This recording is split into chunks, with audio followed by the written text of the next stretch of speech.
Welcome back to channel. તો last લેક્ચરમાં એન્ડમાં આપણે ફોર્જિંગનું ઇન્ટ્રોડક્શન જોયું હતું કે ફોર્જિંગ બેઝિક ઓપરેશન શું છે, બરોબર, અને how it is better in terms of grain structure which you obtain at the end of the forging process compared to machining, બરોબર. તો જેમાં આપણે તમે ખ્યાલ હોય તો ફોર્જિંગમાં આપણે ગ્રેડ ઓરિએન્ટેશન ગ્રેન સ્ટ્રક્ચર આપણને સારું એવું મળે કમ્પેર્ડ ટુ મશીનિંગ, બરોબર. તો હવે આગળ વધીએ. નેક્સ્ટ આપણે જોઈએ હવે ટાઈપ્સ ઓફ ફોર્જિંગ પ્રોસેસીસ, બરોબર. સૌથી પહેલી છે ડ્રોપ ફોર્જિંગ પ્રોસેસ. તો ડ્રોપ ફોર્જિંગ ઓપરેશનમાં મેટલ જે છે શેપ એ કઈ રીતે બનાવવામાં આવે, જે તમારો ડિઝાઇરેબલ શેપ જે છે કઈ રીતે બનાવવામાં આવે મેટલનું, કે એની ઉપર જે પહેલાં તો જે બેઝ મેટલ છે એને તમે ગરમ કરો, હોટ કરો, બરોબર, હીટ આપો, અને પછી એની ઉપર ઇમ્પ્રેશન્સ બનાવવાના સોલિડ બ્લોક હાર્ડન્ડ એલોય સ્ટીલના, બરોબર. હાર્ડન્ડ એલોય સ્ટીલના સોલિડ બ્લોક્સનો યુઝ કરીને તમે એની ઉપર ઇમ્પ્રેશન્સ બનાવો, જેને તમે ફોર્જિંગ ડાઇસ પણ કહી શકો, બરોબર. અને આ ડાઇસ જે છે, બરોબર, જે હાર્ડન્ડ એલોય સ્ટીલના બનેલા હોય એ બે હાફમાં બનાવવામાં આવે, બે ભાગમાં બનાવવામાં આવે. એક જે છે એ રાઇઝિંગ બ્લોક સાથે કનેક્ટેડ હોય, અને બીજું જે છે એ ફોલિંગ બ્લોક સાથે કનેક્ટેડ હોય ડ્રોપ ફોર્જના, બરોબર. અને એક જે છે એ રાઇઝિંગ અને ફોલિંગ બ્લોક જે છે, બરોબર, ડ્રોપ ફોર્જ એની સાથે કનેક્ટેડ હોય, અને બીજું જે છે એ સ્ટેશનરી એનવિલ સાથે કનેક્ટેડ હોય, બીજો હાફ જે છે એ ડાઈનો, બરોબર. ડ્રોપ ફોર્જિંગ છે એ વાઇડલી યુઝ છે ને માટે થતો હોય કે ઓટોમોટિવ ઇન્ડસ્ટ્રીમાં ક્રેન્ક શાફ્ટ બનાવવા, સ્ટવ એક્સલ્સ બનાવવા અને ગિયર્સ બનાવવા માટે યુઝ થાય. ઘણી થોડીક જે યુનિક કેરેક્ટરિસ્ટિક્સ છે, બરોબર, એ ડ્રોપ ફોર્જિંગમાં કઈ છે કે ગ્રેજ્યુઅલી તમે ફોર્મ કરે હીટેડ મેટલનો સિંગલ અથવા તો રિપીટેડ બ્લોઝની મદદથી એક પર્ટિક્યુલર સિક્વન્સમાં, બરોબર, અથવા તો મલ્ટી સ્ટેટ ડાઈ કેવિટીઝનો યુઝ કરીને.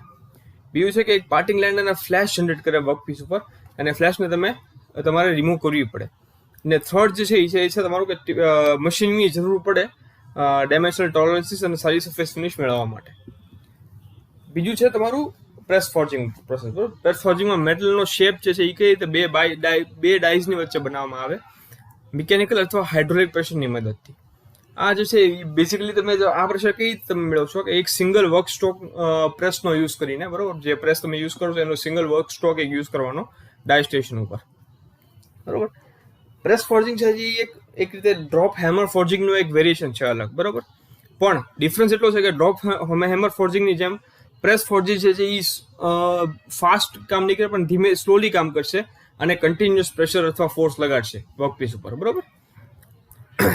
હવે આ પ્રેસ ફોર્જિંગ પ્રોસેસમાં જે ડાઇસ બંને જે છે, બરોબર, એ કેટલા કોન્ટેક્ટમાં રહેશે, એ કેટલા ટાઈમ માટે રહેશે કે એ સેકન્ડ્સમાં તમે એને કહેવાય ને કે માપી શકો, બરોબર. કેટલા ટાઈમ માટે બંને ડાઇસ જે છે પ્રેસ ફોર્જિંગની એકબીજા સાથે કોન્ટેક્ટમાં રહેશે, અને તમે સેકન્ડ્સમાં કહેવાય ને કે કાઉન્ટ કરી શકો, કમ્પેર્ડ ટુ જ્યાં તમે ડ્રોપ હેમર ફોર્જિંગ યુઝ કરતા હો તેમાં તમારે મિલી સેકન્ડ્સમાં તમારે માપવું પડે, કેમ કે મિલી સેકન્ડ્સ માટે તે ખાલી એકબીજા સાથે કોન્ટેક્ટમાં હોય. પ્રેસ ફોર્જિંગ ઓપરેશન છે એ તમે એની કઈ લિમિટેશન નથી, તમે કોલ્ડ અને હોટ બંને કન્ડિશન્સમાં કરી શકો. એના એડવાન્ટેજ છે કે ડ્રોપ હેમર ફોર્જિંગ છે યુઝ્યુઅલી ખાલી વર્કપીસની સરફેસ જે છે એને ખાલી ડિફોર્મ કરશે, બરોબર, કે જે હેમર અને એનવિલના કોન્ટેક્ટમાં આવે છે.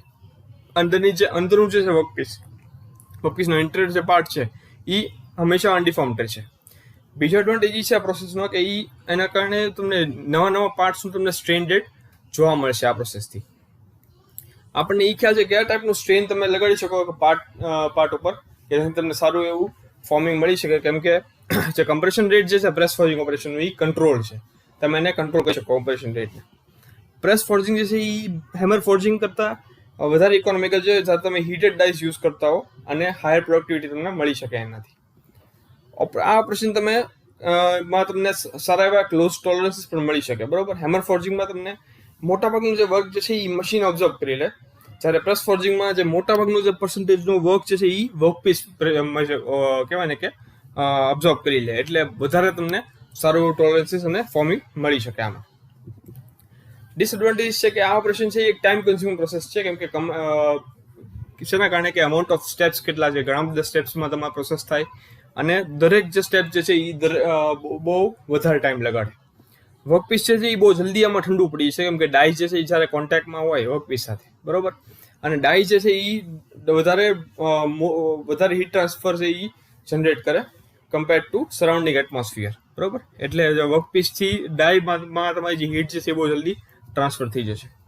વર્કપીસ જેમ ધીમે ધીમે જેમ કુલ થશે એમાં વધારે સ્ટ્રિન્જન્ટ, બરોબર, અને વધારે એટલે ઓછું ડક્ટાઇલ થવા મળશે, જેના કારણે એમાં ક્રેક પણ થઈ શકે જો ડિફોર્મેશન વધારે કન્ટિન્યુ તમે આગળ કરો તો ક્રેકિંગની પણ શક્યતા રહે. હવે એના માટે તમારે હીટેડ ડાઇસ યુઝલી ક્યારે યુઝ કરવાની, જ્યારે તમારે હીટ લોસ ઘટાડવો હોય, સરફેસ ફ્લો તમારે પ્રમોટ કરવો હોય, અને ફાઇનર ડિટેલ્સ અને ક્લોઝ ટોલરન્સીસ તમારે મેળવવા હોય પ્રોડક્ટ્સમાં, ત્યારે તમે હીટેડ ડાઇસ યુઝ કરતા હો ખાલી, બરોબર. વર્કપીસને તમે ક્યારેક હીટ પણ કરવું પડે.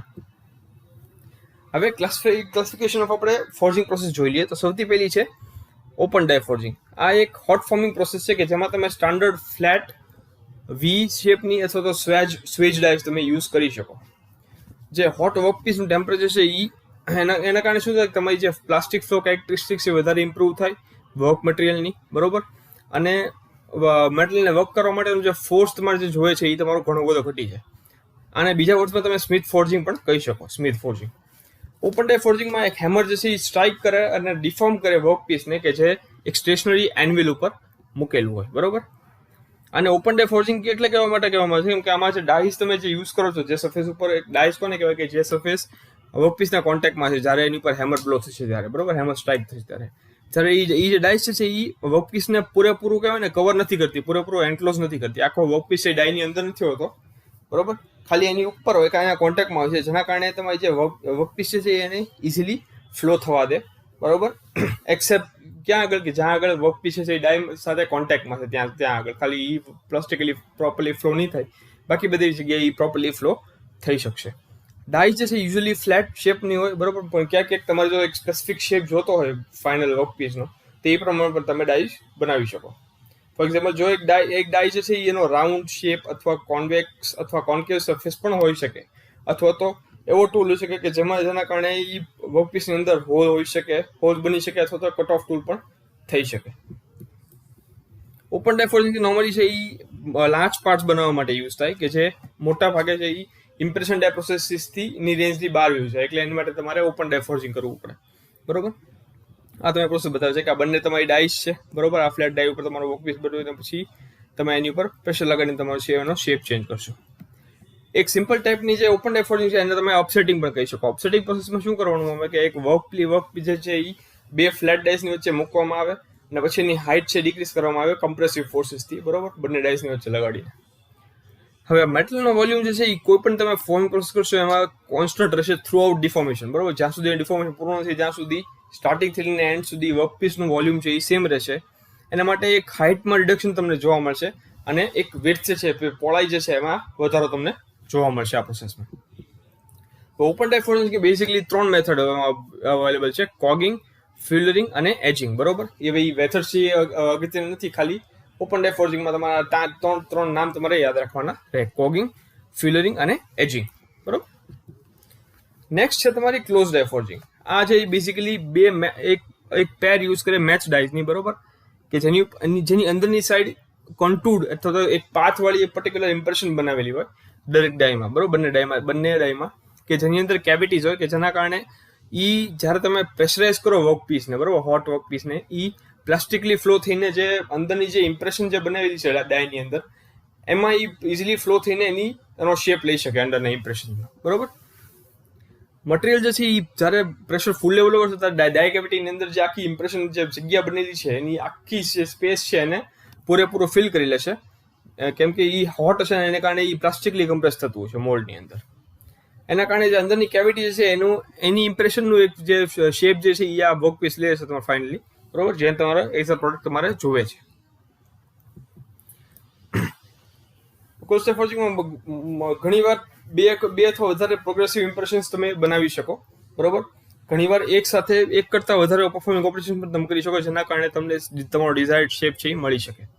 પ્રોપર ફોર્જિંગ ટેમ્પરેચર મેળવવું છે એ અગત્યનું છે આ પ્રોસેસમાં, કેમ કે એના કારણે તમારી જે પ્લાસ્ટિક જે ફ્લો છે કેરેક્ટરિસ્ટિક્સ એ તમારી ખૂબ જ સારી મળે અને ફોર્જિંગ ટૂલ્સ ઉપર તમારો જે ફોર્સ છે, બરોબર, અથવા તો જે લોડ છે એ તમારો ઘણો બધો ઘટી જાય. એક કેરેક્ટરિસ્ટિક છે એ ઇમ્પ્રેશન ડાય ફોર્જિંગનું એ છે કે ફ્લેશ અથવા ફિન જે છે એ જેનું ફોર્મેશન છે એ એક કેરેક્ટરિસ્ટિક છે ફોર્જ પાર્ટની આજુબાજુ, બરોબર. જ્યારે ફોર્જિંગ ઓપરેશન તમે ડિઝાઇન કરતા હો ટાઈપના ફોર્જિંગ માટે, ત્યારે જે વોલ્યુમ જે છે સ્ટાર્ટિંગ વર્કપીસનું, એ ક્લોઝ ડાય કેવિટી કરતાં તમારે થોડુંક વધારે રાખવું પડે, બરોબર. ક્લોઝ ડાય કેવિટીનું જેટલું વોલ્યુમ છે એની કરતાં સ્ટાર્ટિંગ વર્કપીસ તમારે થોડુંક વોલ્યુમ વધારે રાખવું પડે. કેમ કે જેમ તમે ડાય ક્લોઝ થાય, તમે વર્ક મટીરિયલ જે ફ્લો થવાનું ને જે આખો જે ઇમ્પ્રેશન છે અંદરની કેવિટી છે એને ભરવાનું શરૂ કરે, એમ એક્સેસ મેટલ છે એમાંથી ડાયમાંથી બહાર નીકળી શકે છે, બરોબર. બંને ડાય વચ્ચેના જગ્યામાં અહીંયા ભરાઈ શકે છે. એના કારણે તમારે મેટલનો લોસ ન થાય એની માટે તમારે થોડુંક એક્સ્ટ્રા વોલ્યુમ તમારે યુઝ કરવું પડે વર્કપીસ મટીરિયલનું. હવે બીજા આપણે ફોર્જિંગ ઓપરેશન જોઈ લઈએ કયા કયા અવેલેબલ છે. સૌથી પહેલું છે અપસેટિંગ, બરોબર. તો આ જે છે એ શેની માટે કરવામાં આવે કે જેને કારણે તમારું ક્રોસ સેક્શન એરિયા તમે વધારી શકો સ્ટોકનો, બરોબર, અને લેન્થ તમે ઘટાડી શકો. અપસેટિંગ ફોર્મમાં લેન્થ મેળવવા માટે ફોર્સ જે છે એ એક કઈ દિશામાં લગાડવામાં આવે, જે લેન્થ જે છે વર્કપીસની એની એક્સિસને પેરેલલ તમારે ફોર્સ લગાડવાનો. ફોર એક્ઝામ્પલ, જો એક બોલ્ટનો હેડ તમે બનાવતા હો તેની માટે તમારે એ પ્રમાણે તમારે ઉપર જે એની લેન્થ જે છે વર્કપીસની, બરોબર, એની એક્સિસને પેરેલલ તમારે ફોર્સ લગાડવો પડે. નેક્સ્ટ છે ફ્યુલરિંગ, બરોબર. ફ્યુલરિંગ છે એ મોસ્ટલી એક અર્લિયર સ્ટેપ જે છે, એક પહેલાનો એક પ્રી સ્ટેપ છે વર્કપીસીસને ફર્ધર ફોર્જિંગ પ્રોસેસ માટે તૈયાર કરવા માટે. આ નોર્મલી ક્યારે થાય કે જ્યારે એક ફોર્મિંગ પ્રોસેસ છે એમાં એક ઘણા બધા ફોર્જિંગ ઓપરેશન તમારે પૂરા કરવાના હોય. આની માટે શું કરવું કે બોટમ ફિલ્ડર જે છે, બરોબર, એની એક એંગલ એવું તમે મૂકી દો, એક એંગલ હોલમાં મૂકી દો તમે, અને હીટેડ જે સ્ટોક જે છે એ ફિલ્ડરની ઉપર તમે મૂકી દો. હવે ટોપ ફિલ્ડર જે છે એ શું કરશે, એ પછી સ્ટોક ઉપર તમે મૂકી દો. પછી સ્લેજમાંની મદદથી તમે ફોર્સ અપ્લાય કરીને ટોપ ફિલ્ડરમાંથી તમારે જે તમારું સ્ટોક જે છે અથવા વર્ક મટીરિયલ છે એ તમારે બોટમ ફિલ્ડરમાંથી તમારે પાસ કરવાનું રહે, જેનાથી તમને ડિઝાયર્ડ શેપ છે એ મળી જાય. નેક્સ્ટ છે તમારી એજિંગ પ્રોસેસ. એજિંગ જે છે એ એક ઓપન ડાય મેન્યુફેક્ચરિંગ પ્રોસેસ છે કે જેમાં મોટાભાગે બીજી ફોર્જિંગ પ્રોસેસ માટે તમારે વર્કપીસ પ્રિપેર કરવા માટે યુઝ થાય પ્રોસેસ. આ પ્રોસેસને તમે એજિંગ શું કામ કહેવાય, કેમ કે એમાં યુઝલી છે એ એક વર્કપીસના એન્ડ્સ ઉપર તમારે કામ કરીને આમાં કામ કરવાનું હોય, વર્કપીસના એન્ડ્સ ઉપર, એની એજીસ ઉપર, એટલે આને એજિંગ કહેવાય. આ પ્રોસેસ છે એમાં જે મેટલ પીસ જે છે એને ડિસ્પ્લેસ તમારે કરવાનું હોય પોતાના ડિઝાયર્ડ શેપમાં. કઈ રીતે કે બે ડાય જે છે એ એજ કરતી હોય ફ્રિકવન્ટલી એ પ્રાઇમરી ડ્રોપ ફોર્જિંગ ઓપરેશનમાં, એમાં સ્ટ્રાઇક કરીને, બરોબર, બે ડાયની વચ્ચે વર્કપીસ મેટલને સ્ટ્રાઇક કરીને તમે જે એની એજીસ છે એને તમે પ્રોપરલી શેપ કરો આગળના ફોર્જિંગ પ્રોસેસ માટે. નેક્સ્ટ છે તમારી બેન્ડિંગ પ્રોસેસ. તો બેન્ડિંગ છે એક મેટલ ફોર્મિંગ પ્રોસેસ છે કે જેમાં એક ફોર્સ અપ્લાય કરીને તમે એક શીટ મેટલ જે છે, બરોબર, એનો પીસને તમે બેન્ડ કરો એક પર્ટિક્યુલર એંગલે અને તમારો ડિઝાયર્ડ શેપ તમે મેળવી લો. નેક્સ્ટ છે પંચિંગ અને ડ્રિફ્ટિંગ. તો પંચિંગ છે એ એક ઓપરેશન છે કે જેમાં તમે એક શીટની અંદર તમે ડાય અને પંચનો યુઝ કરીને અલગ અલગ ટાઈપના, અલગ અલગ શેપના, તમે અલગ અલગ સાઇઝના તમે હોલ્સ બનાવી શકો, બરોબર, શીટ મેટલમાં. પંચિંગ જે છે એ એક એવું ઓપરેશન છે કે જેમાં તમે પંચ ફોર્સ કરો થ્રુ ધ વર્કપીસ અને એક રફ હોલ તમે બનાવી શકો એમાં, બરોબર. નેક્સ્ટ આપણે જોઈએ અલગ અલગ ટાઈપની જે ફોર્જિંગ પ્રેસીસ જે આપણે યુઝ કરીએ છીએ કઈ ટાઈપની હોય છે. તો સૌથી પહેલી છે હાઇડ્રોલિક પ્રેસ, બરોબર. તો હાઇડ્રોલિક પ્રેસીસ જેમાં તમે શું કરો કે ફોર્જિંગ એક્શન છે એ કઈ રીતે કેરી આઉટ કરે, હાઇડ્રોલિક સિસ્ટમનો યુઝ કરીને તમે પ્રેશર જનરેટ કરો, ફોર્જિંગ એક્શન જનરેટ કરો કે જેમાં રેમ જે છે એ અપ એન્ડ ડાઉન મુવમેન્ટ કરે સિલિન્ડરમાં હાઇડ્રોલિક પ્રેશરની મદદથી, બરોબર. જેમ હાઇડ્રોલિક ફ્લુઇડનું પ્રેશર તમે રેમ ઉપર લગાડશો એટલે એ ડાઉનવર્ડ મુવમેન્ટ કરશે ડાય સાથે, બરોબર, અને વર્કિંગ સ્ટ્રોક જે છે હાઇડ્રોલિક પ્રેસનો એ પૂરો કરશે. વર્કિંગ સ્ટ્રોક શું થાય કે જોબ જે છે એ અપર અને લોઅર ડાયની વચ્ચે દબાશે, પ્રેસ થશે અને પછી સ્લાઇડ થઈને પોતાની ટોપ પોઝિશનમાં પહોંચી જશે હાઇડ્રોલિક ફ્લુઇડની મદદથી, બરોબર, જે ઉપરની જે પ્રેસિંગ ડાય છે એ, બરોબર. હાઇડ્રોલિક પ્રેસીસ જે છે એ એક સ્લો સ્પીડ મશીન તરીકે તમે કન્સિડર કરી શકો. અને આ જે એની સ્લો સ્પીડ છે એના કારણે કોન્ટેક્ટ ટાઈમ તમારો જે છે એ ડાય અને મેટલ વચ્ચેનો એ ઘણો બધો વધી જાય. એના કારણે ઘણી પ્રોબ્લેમ જનરેટ થઈ શકે, જેમ કે વર્કપીસ માટે હીટ લોસ થઈ જવી, ડાયનું ડિટરેશન, બરોબર, ડાયનું ફેલિયર થવું, આ બધી ઘણી બધી પ્રોબ્લેમ્સ બી થઈ શકે. હાઇડ્રોલિક પ્રેસીસ છે એ મિકેનિકલ હેમર્સ અથવા કે મિકેનિકલ પ્રેસીસથી ઘણી બધી વધારે એક્સપેન્સિવ તમને મળશે.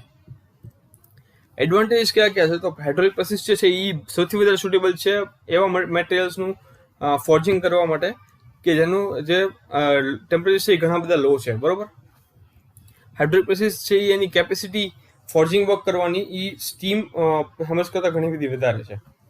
હાઇડ્રોલિક પ્રેસીસ છે એ પ્રિફરેબલ છે stamping of hollow forgings for plate from plate stock above 6 mm, બરોબર. આમાં ફોર્સ કોમ્પોનન્ટમાં તમને સારું એવું ટોલરન્સ તમને જોવા મળી રહે. એક્સટ્રુઝન ટાઈપ ફોર્જિંગ ઓપરેશન્સમાં તમને સૌથી સારામાં સારી પડે હાઇડ્રોલિક પ્રેસીસ, બરોબર. સામે ડિસએડવાન્ટેજીસ કયા કયા છે તો ઇનિશિયલ કોસ્ટ છે હાઇડ્રોલિક પ્રેસનું ખૂબ ઘણી બધી વધારે છે compare to mechanical pressure of equal capacity, બરોબર. ફોર્જિંગ ઓપરેશન છે એ ઘણા બધો લાંબો ટાઈમ લગાડે કેમ કે મશીનની સ્પીડ છે એ ઘણી બધી સ્લો છે. હીટ લોસીસ છે એ વર્કપીસમાં ઘણા વધારે થઈ શકે વર્કપીસ અને ડાય મટીરિયલમાં, બરોબર, કોન્ટેક્ટ ટાઈમ લાંબા હોવાને કારણે.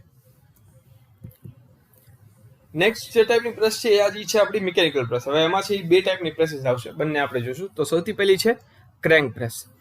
ક્રેન્ક પ્રેસ જે છે એ એક ઇલેક્ટ્રિક મોટરનો યુઝ કરશે જેની મદદથી એક લાર્જ હેવી મોટું ફ્લાયવ્હીલ જે છે એ ડ્રાઈવ થશે અને એ જે છે એ પ્રેસની રેમને ડ્રાઈવ કરશે, મૂવ કરશે થ્રુ અ ક્રેન્ક શાફ્ટ, બરોબર. ઇલેક્ટ્રિક મોટર હેવી ફ્લાયવ્હીલને ફેરવશે, ફ્લાયવ્હીલ જે છે એ ક્રેન્ક શાફ્ટની મદદથી રેમને ફેરવશે. ક્રેન્ક પ્રેસ જે છે એ રોટરી મોશનને રેસિપ્રોકેટિંગ લિનિયર મોશન રેમના લિનિયર મોશનમાં કન્વર્ટ કરશે. આમાં ક્લચ પણ યુઝ કરવામાં આવે છે જેના કારણે તમે ફ્લાયવ્હીલને એંગેજ અને ડિસએંગેજ કરી શકો અને બ્રેક પણ યુઝ થાય છે જેના કારણે તમે ક્રેન્કશાફ્ટના મોશનને રોકી શકો ફોર્જિંગ થઈ ગયા પછી, બરોબર. ક્રેન્ક પ્રેસ જે છે એ રિપીટેટિવ સાયકલ્સમાં ઓપરેટ કરે છે જેના કારણે તમને ફોર્જ કોમ્પોનન્ટ્સનું જે ફાઇનલ ડિઝાયર્ડ શેપ છે તમને મળી શકે. રેમ સ્ટ્રોક જે છે એ હાઇડ્રોલિક પ્રેસ અથવા હેમર કરતાં તમને રેમ સ્ટ્રોક છે એ ઘણો બધો શોર્ટર હશે, બરોબર.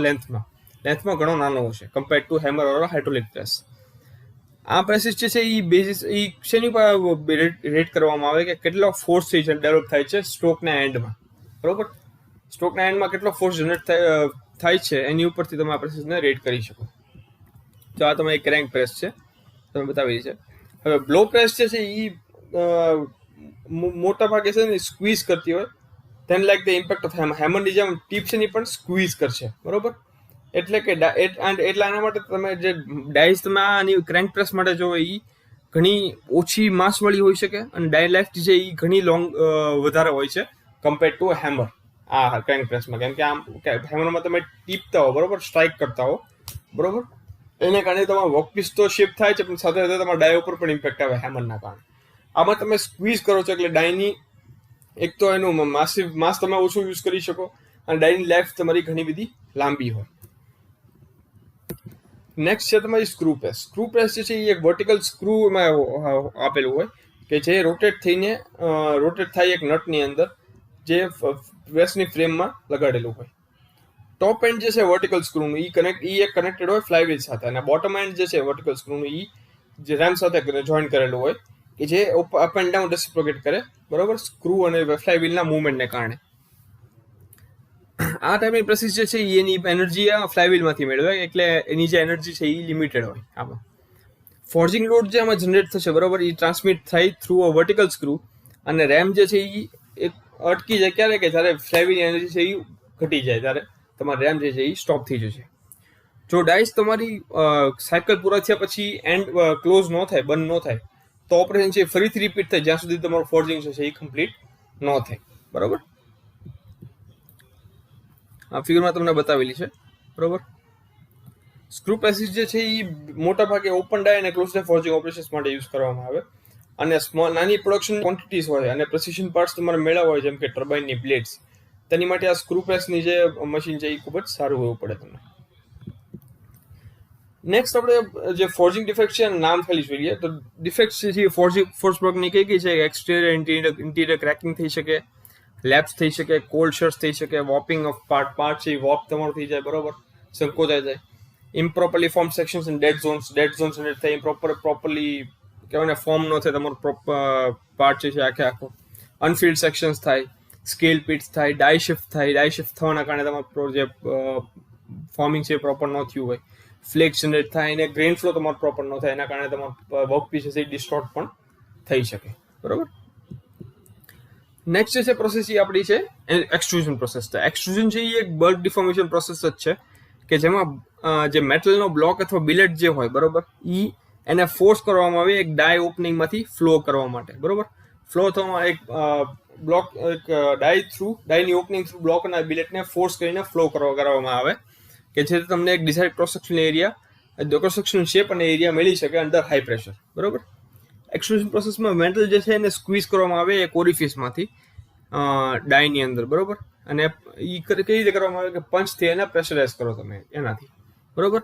એક્સટ્રુઝનનું જે રિએક્શન છે બરોબર, એક્સટ્રુઝન બિલેટનું રિએક્શન બરોબર કન્ટેનર અને ડાય સાથે, એના કારણે શું થાય કે એક હાઈ કોમ્પ્રેસિવ સ્ટ્રેસીસ જનરેટ થાય કે જે એના જે મટીરિયલ્સની ક્રેકિંગ જે છે એને રિડ્યુસ કરવામાં ઘણું બધું કામ લાગે છે. પ્રાઇમરી બ્રેકડાઉન થાય જ્યારે બિગોટ ઇંગોટમાંથી બિલેટનું ત્યારે. બરોબર. તો આની આપણે પ્રોસેસીસ કઈ ટાઈપની છે આપણે એક્સટ્રુઝન જોઈ લઈએ.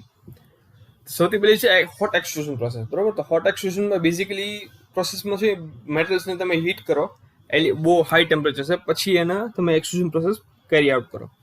પ્રેશર રેન્જ જે છે આમાં એ થશે 30 થી 700 મેગાપાસ્કલ સુધીની, અને ટેમ્પરેચર જે છે એ 50 થી 75% સુધી મેન્ટેન કરવામાં આવે. એક હાઈ પ્રેશરની ટેમ્પરેચર લેવલ્સ હોય આમાં, એના કારણે શું એક ડાય ઉપર એક લાંબા ટાઈમે ખૂબ જ વધારે ઇફેક્ટ આવી શકે. આ ઇફેક્ટ જે છે એને તમે કમ્પ્લીટલી મેનેજ અથવા એલિમિનેટ ન કરી શકો, દૂર ન કરી શકો, પણ આ ઇફેક્ટને તમે કંટ્રોલ કરી શકો ઘણા ઊંચા લેવલ સુધી. કેવી રીતે કે પ્રોપર અને સફિશિયન્ટ લુબ્રિકેશનનો યુઝ કરીને. બરોબર. હવે હોટ એક્સટ્રુઝનમાં બે ટાઈપની પ્રોસેસ છે. એક છે ડાયરેક્ટ અથવા ફોરવર્ડ એક્સટ્રુઝન પ્રોસેસ. આ જે પ્રોસેસ છે એ સૌથી કોમન એક્સટ્રુઝન પ્રોસેસ છે. આ પ્રોસેસમાં રેમની મુવમેન્ટ જે છે બરોબર અને મટીરિયલનું ફ્લો એ બંને સેમ ડિરેક્શનમાં થશે, એટલે આને ડાયરેક્ટ અથવા ફોરવર્ડ એક્સટ્રુઝન પ્રોસેસ કહેવામાં આવે છે કે રેમની મુવમેન્ટ અને મટીરિયલનો ફ્લો બંને સેમ ડિરેક્શનમાં થશે. હોટ મટીરિયલ જે છે આમાં એ કન્ટેનરમાંથી ચાર્જ કરવામાં આવે. બરોબર. પ્રોસેસ વખતે રેમની મુવમેન્ટ જે છે એ શું કરશે કે ડમી બ્લોકને મૂવ કરશે, જે મટીરિયલને ફોર્સ કરશે ડાયને થ્રુ. બરોબર. ડાયની અંદર, અને ડાય ઓપનિંગનો શેપ જે છે એ લઈ લે છે તમારો હોટ મટીરિયલ. બરોબર. ડમી બ્લોકનો રોલ શું છે કે એ ડાયરેક્ટ રેમ અને હોટ મેટલ વચ્ચેનું ડાયરેક્ટ કોન્ટેક્ટ જે છે એ અવોઇડ કરે. બરોબર. આ ટાઈપ જે રિલેટિવ મોશન જે છે બરોબર હીટેડ મેટલ અને સિલિન્ડર વોલની વચ્ચે, એના કારણે જે ફ્રિક્શન જે જનરેટ થશે પ્રોસેસમાં એ ઘણું બધું વધારે હોય compare to indirect extrusion process. આ ફ્રિક્શન જે છે એને તમે દૂર કરી શકો કે સુટેબલ લુબ્રિકેશનનો યુઝ કરીને. જ્યારે તમે એક્સટ્રુડિંગ પ્રોસેસ કરતા હો હાઈ ટેમ્પરેચર, ત્યારે એક સુટેબલ લુબ્રિકન્ટ મેળવવું ખૂબ જ અઘરું છે. આને જો તમારે ઓવરકમ કરવું તો તમે મોલ્ટન ગ્લાસનો યુઝ કરી શકો એઝ અ લુબ્રિકન્ટ, જેના કારણે બીજી કઈ હાર્મફુલ ઇફેક્ટ ન થાય. બરોબર. બીજી પ્રોસેસ છે ઇનડાયરેક્ટ એક્સટ્રુઝન પ્રોસેસ. આ પ્રોસેસમાં એક હોલો રેમનો તમે યુઝ કરો જે ડાયને કેરી કરે, અને બીજો એન્ડ જે છે બરોબર કન્ટેનરનો એ પ્લેટ સાથે ક્લોઝ કરેલો હોય. ઇનડાયરેક્ટ એક્સટ્રુઝનમાં રેમ જે ડાયને કન્ટેન કરે છે એ સ્ટેશનરી રહે.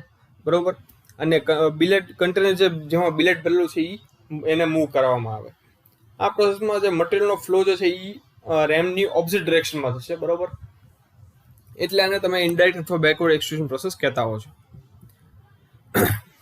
તો અહીંયા આગળ આપણી એક્સટ્રુઝન પ્રોસેસ પૂરી થાય છે. નેક્સ્ટ આપણે જોઈએ ઇન્ટ્રોડક્શન ટુ ડ્રોઈંગ. બરોબર. ડ્રોઈંગ પ્રોસેસ જોઈએ તો સૌથી પહેલી પ્રોસેસ છે વાયર ઓર બાર ડ્રોઈંગ.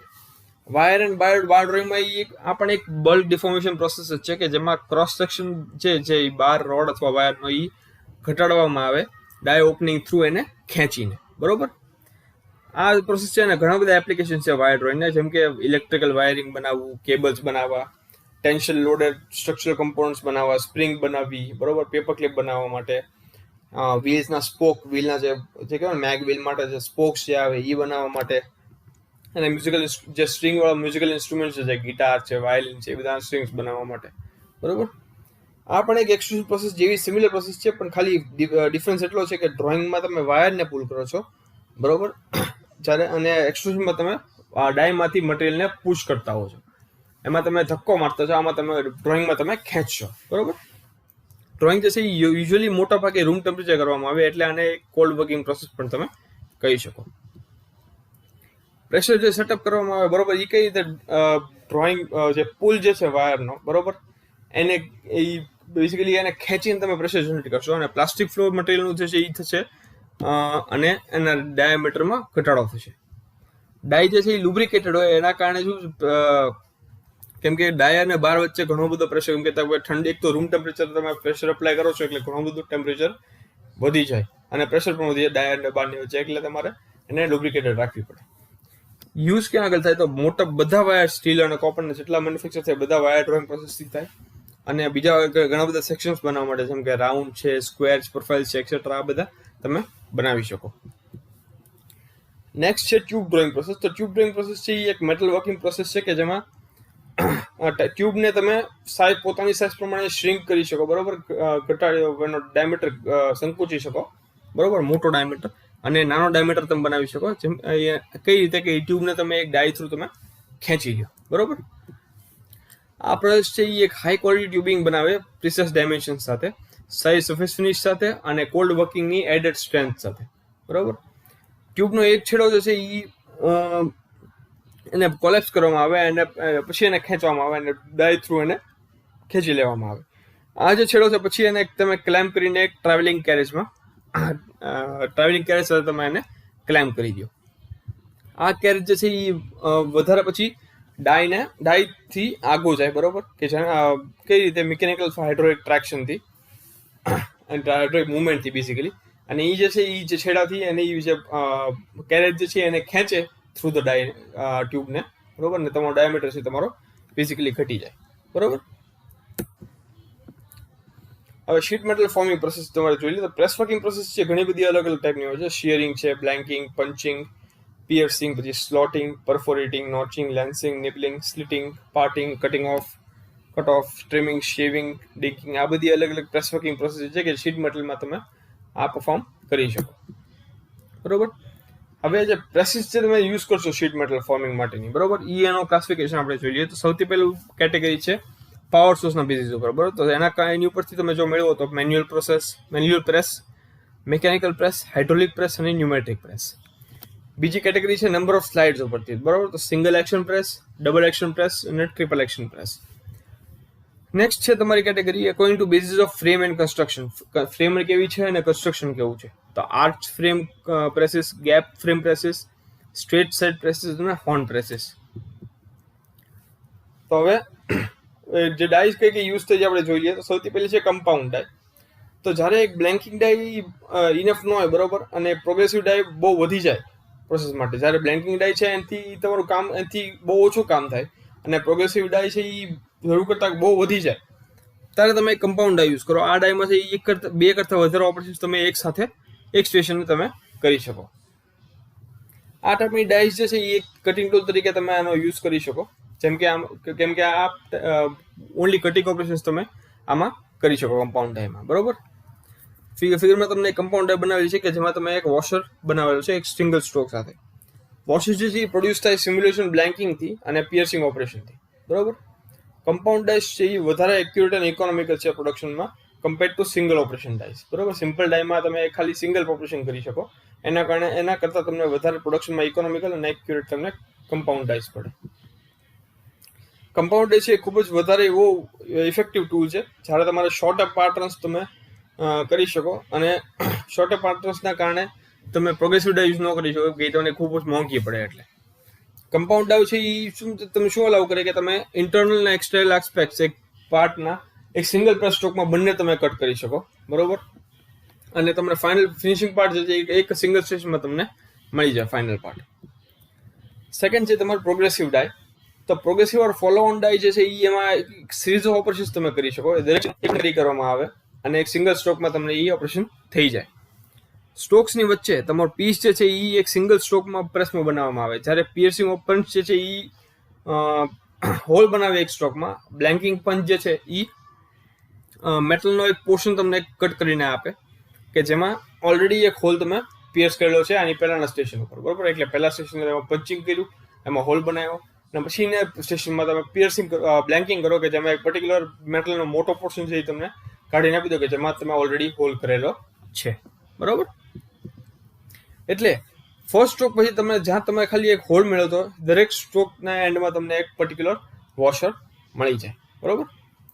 એટલે આ પ્રોગ્રેસિવ ડાયસનો યુઝ કરીને તમે મલ્ટીપલ ઓપરેશન કરી શકો અને કમ્પ્લીટેડ પાર્ટ્સ મેળવી શકો દરેક સ્ટ્રોકના એન્ડમાં, બરોબર. તો આ તમારી પ્રોગ્રેસિવ ડાય થઈ. બીજા શીટ મેટલ ફોર્મિંગ પ્રોસેસ આપણે જોઈ લઈએ તો સૌથી પહેલી છે ડીપ ડ્રોઈંગ પ્રોસેસ. તો ડીપ ડ્રોઈંગ છે એ મેટલ ફોર્મિંગ પ્રોસેસ છે કે જેમાં શીટ મેટલને તમે સ્ટ્રેચ કરો અને ડિઝાયર્ડ પાર્ટ શેપ તમે મેળવી લો. ટૂલને તમે આમાં તમે શું કરો કે ટૂલને તમે ડાઉનની નીચેની બાજુ પુશ કરો શીટ મેટલમાં, પછી એને પુશિંગ મુવમેન્ટના કારણે ફોર્સ થાય એક ડાય કેવિટી થ્રુ પાસ થવા માટે અને ડિઝાયર્ડ પાર્ટ તમને મળી જાય. બરોબર, ટેન્સર ફોર્સીસ અપ્લાય થશે શીટમાં, એના કારણે તમારી કહેવાય ને કે મજબૂત થઈ જાય કે એનું પ્લાસ્ટિકલી ડિફોર્મ થાય અને એક કપ શેપમાં પાર્ટમાં તમને મળી જાય. બરોબર, ડીપ ડ્રોન પાર્ટ છે એ કેરેક્ટરાઇઝ થાય કઈ રીતે કે એની જે ડેપ્થ જે છે, બરોબર, એના ડાયામીટરના અડધા એટલે તો એને રેડિયસથી ડબલ હોય એની ડેપ્થ જે છે. બરોબર, બેઝિકલી ડીપ ડ્રોન પાર્ટ્સની કેરેક્ટરિસ્ટિક એવી હોય કે એની જે ડેપ્થ જે છે, બરોબર, જે ઊંડાઈ જે છે એના રેડિયસથી ડબલ હોય. બરોબર, આ ટાઈપના પાર્ટ જે છે એમાં એક વેરાયટી ઓફ ક્રોસ સેક્શન તમને મળી શકે, જેમાં સ્ટ્રેટ આવી ગયું, ટેપર ક્રોસ સેક્શન આવી ગયું, અથવા તો કર્વડ વોલ્સ પણ તમે બનાવી શકો. પણ સિલિન્ડ્રિકલના રેક્ટેંગ્યુલર પાર્ટ છે એ સૌથી વધારે કોમન છે. બરોબર, આ તો બેઝિક તમારી જે ફિગર છે એ ડાય, આ તમારી ડાય છે, આ તમારો બ્લેન્ક છે. બરોબર, જે તમારે અથવા તો શીટ મેટલ જે છે તમારે ડીપ ડ્રો કરવાનું છે. આ તમારો ડ્રોઈંગ ફોર્સ જો પંચનો. બરોબર, આમાંથી પસાર થઈને તમને ફાઇનલી તમારો કપ શેપ મળી જાય. બરોબર, ડીપ ડ્રોઈંગ પ્રોસેસ છે એમાં એક તમારે બ્લેન્ક જોવે, બ્લેન્ક હોલ્ડર જોવે, પંચ જોવે અને ડાય જોવે. બ્લેન્ક છે એ બેઝિકલી શીટ મેટલનો પીસ છે, અથવા જે પર્ટિક્યુલરલી એક અથવા કા ડિસ્કના કા રેક્ટેંગ્યુલર શેપમાં હોય, જે પહેલેથી કટ કરેલો હોય સ્ટોક મટીરિયલમાંથી, અને પછી ફાઇનલી એ તમારા જે ડિઝાઇડ શેપના પાર્ટમાં તમને મળી જાય. બ્લેન્કને તમે ક્લેમ્પ કરી લ્યો બ્લેન્ક હોલ્ડરથી ડાયની ઉપર. બરોબર, કે જેની અંદર જે ડાયની અંદર એક કેવિટી હોય, જે તમારા જે ફાઇનલ પાર્ટ જે છે તમને મળશે એનો એક્સટર્નલ શેપ. ટૂલ જે એક પંચ તરીકે ટૂલ જે છે એને યુઝ કરવામાં, જેને જે તમે પંચ કહી શકો, એ ડાઉનવર્ડ મૂવમેન્ટ કરે બ્લેન્કની અંદર, અને જે બેઝિકલી ડ્રો અથવા સ્ટ્રેચ કરે વર્ક મટીરિયલને ડાય કેવિટીની અંદર. બરોબર, નેક્સ્ટ પ્રોસેસ છે તમારી એમ્બોસિંગ. બરોબર, એમ્બોસિંગ જે એવી પ્રોસેસ છે કે જેમાં તમે મેટલને સ્ટ્રેચ કરીને એકમાં શેલો ડિપ્રેશન, બરોબર, એક છીછરું ડિપ્રેશન તમે અથવા છીછરું એક કહેવાય ને કે શેપ તમે મેળવી શકો. એમ્બોસિંગ ઓફન ક્યારે યુઝ થાય? લેટરિંગ બનાવવામાં, લોગો બનાવવામાં, નાના શેપ ડિપ્રેશન્સ બનાવવામાં, સ્ટ્રેન્થનિંગ ફીચર્સ બનાવવામાં, નોન સ્લિપ સર્ફેસીસ ટેક્સચર કરવામાં, અને બીજી ઘણા બધા જ્યોમેટ્રિક ફીચર્સ માટે તમે યુઝ કરી શકો. હવે આમાં જે મેઇન ડિફોર્મેશનની જે પ્રોસેસ છે એ છે, ડિફોર્મેશન મોડ જે છે એ છે તમારું સ્ટ્રેચિંગ ઓર ટેન્શન, જેમાં જે તમે યુઝ કરો એમ્બોસ કરવા માટે. એટલે મેટલ જે છે એ એક્સટેસિવ થિનિંગ અથવા ફ્રેક્ચરિંગને વધારે સબ્જેક્ટ થાય. એમાં થિનિંગ અને અથવા ફ્રેક્ચરિંગ છે આમાં ખૂબ જ વધારે થશે. આ કારણોસર ડિપ્રેશન ડેપ્થ જે છે એ તમે આમાં લિમિટેડ હોય મટીરિયલના સ્ટ્રેચેબિલિટીથી અને થિકનેસથી. કેટલી થિકનેસ છે એની ઉપર તમે નક્કી કરશો કેટલી ડિપ્રેશન ડેપ્થ સુધી તમે ડિપ્રેશન કરી શકો આમાં. બરાબર, એમ્બોસિંગ જનરલી યુઝ થાય શીટ્સ ઉપર ડિમ્પલ્સ પડવા માટે, કે જેની કારણે એની રિજિડિટી વધે, અને ડેકોરેટિવ શીટ વર્ક માટે જે હાઉસની પેનલ્સમાં અને રિલિજિયસ પ્લેસીસના પેનલ્સમાં તમે યુઝ કરતા હો. આમાં તમારે જે મેઇન જે 3 ફેક્ટર્સ કંટ્રોલ કરવાનો એ છે તમારે પ્રેશર, હીટ અને ડાય ડેપ્થ. બરોબર, આ 3 તમે સૌથી વધારે કંટ્રોલ કરવાના રહે. અને ફાઇનલ પ્રોસેસ છે તમારી કોઇનિંગ પ્રોસેસ. કોઇનિંગ એવી પ્રોસેસ છે કે જેમાં તમે મેટલને કમ્પ્રેસ કરો અથવા સ્વિચ કરો પોતાના ડિઝાયર્ડ શેપ અથવા પ્રોફાઇલમાં. કોઇન્સ તો નોર્મલી તમે યુઝ કરતા હો કરન્સીના, બરોબર, એ મેઇનલી આ પ્રોસેસથી બનાવવામાં આવે. આ એક ટાઈપની પ્રેસિઝન સ્ટેમ્પિંગ પ્રોસેસ છે કે જેમાં એક વર્કપીસને તમે ખૂબ જ હાઈ સ્ટ્રેસ, વધારે સ્ટ્રેસ આપી દો કે જેના કારણે એનું પ્લાસ્ટિક ફ્લો થાય અને એની મટીરિયલના સરફેસ ઉપર. આ એક કોલ્ડ વર્કિંગ પ્રોસેસ છે. બરોબર, જેમ ફોર્જિંગ તમે એલિવેટેડ ટેમ્પરેચર કરો એમ આ કોઇનિંગ તમે રૂમ ટેમ્પરેચરે કરો, કે જેમાં એક ખૂબ જ હાઈ લેવલનો ફોર્સ તમે યુઝ કરતા હો, જેના મદદથી તમે વર્કપીસને ડિફોર્મ કરીને ડાયની મદદથી તમે એને કોઇન કરી શકો. કોઇનિંગ યુઝ્યુઅલી તમે ગિયર ડ્રિવન પ્રેસથી, મિકેનિકલ પ્રેસથી, અથવા મોટા ભાગે જે સૌથી કોમનલી યુઝ થાય છે એ હાઇડ્રોલિક પ્રેસથી તમે કરી શકો. કોઇનિંગ જે મોટા ભાગે તમારે હાઈ ટનેજ વાળી પ્રેસ તમારે યુઝ કરવી પડે કમ્પેર્ડ ટુ સ્ટેમ્પિંગ, કેમ કે આમાં વર્કપીસ જે છે એ પ્લાસ્ટિકલી તમારે ડિફોર્મ કરવાનો છે, અને ખાલી તમારે કટ નથી કરવાનો. તમારે ડિફોર્મ કરવાનું છે પણ કટ નથી કરવાનો, એટલે આમાં તમારે સ્ટેમ્પિંગ કરતાં હાઈ ટનેજ પ્રેસ તમારે વધારે યુઝ કરવી પડે. કોની પ્રોસેસ જે છે એ તમે મોટા ભાગે પ્રિફર ક્યારે કરવામાં કે જ્યારે તમે હાઈ ટનેજ તમે તમને પ્રોવાઈડેડ હોય. એક બેનિફિશિયલ ફીચર છે એવું છે કે ઘણા મેટલ્સમાં તમે પ્લાસ્ટિક ફ્લો જે છે એ તમારું ગ્રેન સાઇઝ તમારી ઘટાડી નાખે સરફેસની બેઝ મેટલની, અને વર્ક જે છે બરોબર એ સરફેસને હાર્ડન કરી નાખે. જ્યારે મટીરિયલ જે પાર્ટની અંદર ખૂબ જ ઊંડે છે બરોબર એ એની ટફનેસ અને ડક્ટિલિટીને જાળવી રાખે. એટલે સરફેસ તમારી હાર્ડ થઈ ગઈ પણ અંદર તમારી ટફનેસ ને ડક્ટિલિટી છે એ તમારી સેમ છે બરોબર, એમાં કાંઈ ફેરફાર નથી થયો. તો અહીંયા આગળ ગાઈસ તમારો જે 4th ચેપ્ટર જે છે બરોબર, metal shaping and forming process, એ તમારો કમ્પ્લીટ થાય છે બરોબર. આઈ હોપ તમને દરેક જે ટોપિક મેં તમને ભણાવ્યો તો સમજાવ્યો એ તમને સમજાઈ ગયો છે. જો તમને ન સમજાણો હોય તો નીચે મને કોમેન્ટ સેક્શનમાં લખીને મને જાણ કરી શકો છો. બાકી ગાઈસ એઝ યુઝ્યુઅલ આ વિડીયોને જો ગમ્યો હોય તો લાઇક કરજો, વધારે વધારે તમારા ફ્રેન્ડ સુધી શેર કરજો, તમારા ફ્રેન્ડ્સને કહેજો કે સબસ્ક્રાઈબ કરે મારી ચેનલને. અને ફાઇનલી ગાઈસ દર વખતે જેમ ફરીથી કહીશ કે આ કોરોના વાયરસની મહામારી છે હજી જઈ ગઈ નથી, હજી આપણા સમાજમાં અને આપણી દુનિયામાં છે. તો બને ત્યાં સુધી ઘરની અંદર જો ઘરની બહાર જવું પડે તો બધી તમારી સેફ્ટી પ્રોસિજર્સનું ધ્યાન રાખજો. સેનિટાઈઝ કરજો તમારા હાથને ટાઈમે ટાઈમે, ઘરે હો તો હાથને ધોજો બરોબર. ઇમ્યુનિટી વધારજો તમારી, એક્સરસાઇઝ કરજો, ઔષધિયા લેજો, ઉકાળા લેજો. બાકી તમારી હેલ્થનું ધ્યાન રાખજો. બાકી તમારા સુધી આવો નવું સારું જે કન્ટેન્ટ છે એ પહોંચાડવાની હું ટ્રાય કરતો રહીશ. બાકી finally guys stay home, stay safe. Thank you.